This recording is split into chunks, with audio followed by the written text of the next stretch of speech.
Assalomu alaykum. Bu Xalq so'zi va Narodniy Slova gazetalarining jahon kundalik dasturi. Vladimir Zelenskiy g'arb davlatlarining Rossiyaga nisbatan qo'llayotgan sanksiyalar natijaga erishish uchun yetarli emasligini ta'kidladi. Ukraina prezidenti bu haqda Politico nashriga bergan intervyusida aytib o'tgan. Zelenskiyning fikricha, Yevropa davlatlari va AQSh hozirgacha Rossiya yadroviy sanoati, xususan Rosatom, shuningdek g'arbda yashayotgan rossiyaliklar va ularning yaqinlariga nisbatan qat'iy choralar ko'rmagan. Yevropaliklar ko'p ish qilishdi, ammo bu yetarli emas. Rossiyaliklarning Yevropa va AQShda tonalab mulklari, farzandlari va qarindoshlari bor.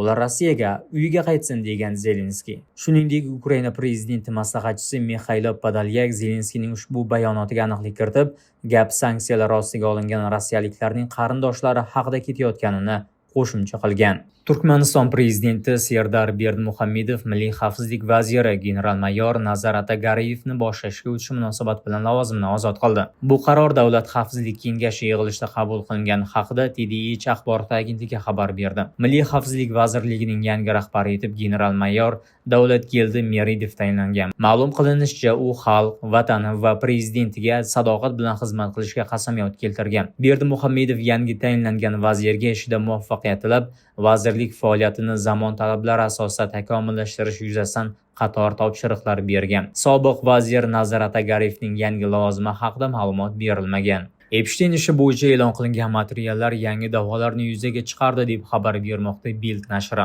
Unda aytilishicha, e'lon qilingan materiallarda AQSh prezidenti Donald Trampning sobiq bosh strategi Steve Bannon Rim katolik cherkovi rahbari Papa Fransiskni ag'darishni rejalashtirgani va bu borada Jeffrey Epsteindan yordam so'ragani ma'lum bo'lgan. Oshkor qilingan hujjatlarga ko'ra, Trampning birinchi muddati davomida lavozimidan chetlatilgan Bannon Epstein bilan doimiy aloqada bo'lib kelgan. Jumladan 2019-yilning 18-iyun kuni Bannon Epsteinga Fransiskni ag'darib tashlayman deb xabar yo'llagan. Ma'lum bo'lishicha, Bannon Epsteinni fransiyalik jurnalist Frederik Martelning Vatikan shkafda kitobini erkinlashtirish loyihasiga jalb etmoqchi bo'lgan va uni filmning ijrochi prodyuseri sifatida ko'rgan. 2019-yilda nashr etilgan kitob Vatikandagi ikkiyuzlamalik va maxfiylikka oid da'volari bilan katta shov-shuvlarga sabab bo'lgan. Keyinchalik Martel Bannon ushbu mavzuni siyosiy vosita sifatida qo'llash niyatida bo'lganini tasdiqlagan. Ommaviy axborot vositalarida yozilishicha, Papa Fransisk ko'p yillar davomida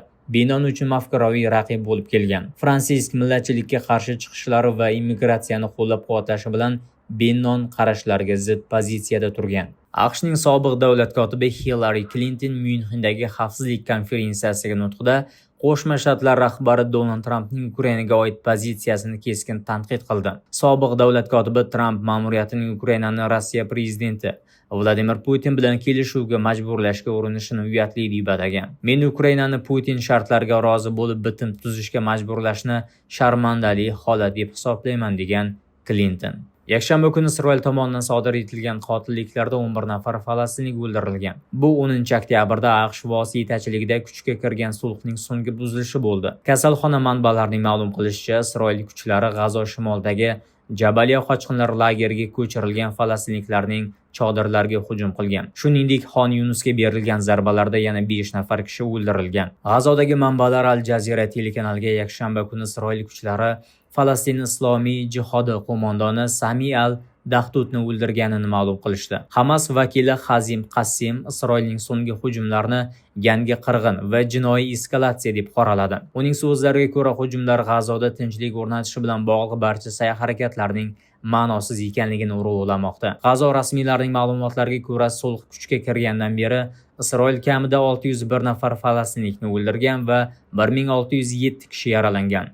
G'azodagi hukumat matbuot idorasi shuningdek, Isroil 2025-yil 10-oktyabrdan 2026-yil 10-fevralgacha bo'lgan davrda kelishuvni kamida 1620 marta buzganini ma'lum qildi.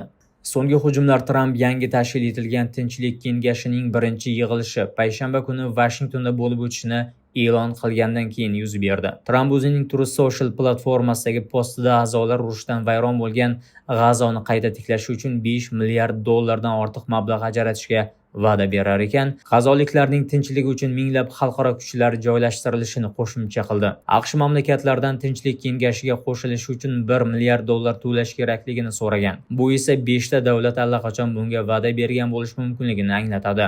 Washingtondan xabar bergan Al Jazeera muxbiri Rosiland Jordanning aytishicha, Birlashgan Arab Amirliklari ushbu $1 milliard to'lovni birinchilardan bo'lib berishga va'da bergan. Uning so'zlariga ko'ra, Kuvayt ham rozilik berish haqida xabarlar bor.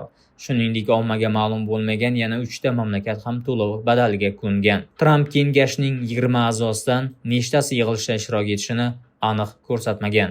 Bizda hozircha shular, kuzatib borishda davom eting.